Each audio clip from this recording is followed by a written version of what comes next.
தேவர்களுடைய மாலை பொழுதா சொல்லக்கூடிய இந்த ஆடி மாதத்தோட முதல் நாள் நம்ம குலதெய்வத்தையும் நம்மளோட இஷ்ட தெய்வத்தையும் நம்ம எப்பயுமே வணங்குவோம்.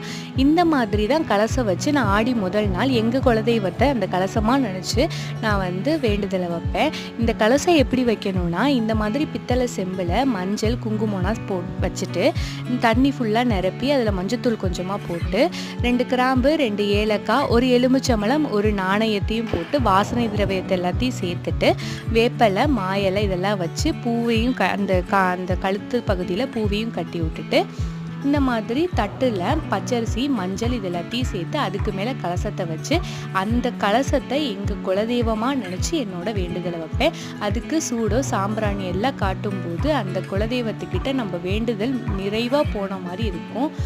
இதை 3 நாளும் வச்சுக்கலாம், 5 நாளும் வச்சுக்கலாம், இல்லை ஆடி மாதம் முழுசும் வச்சுக்கலாம். அப்படி ஆடி மாதம் முழுசும் வச்சுக்கிற மாதிரி இருந்தீங்க அப்படின்னா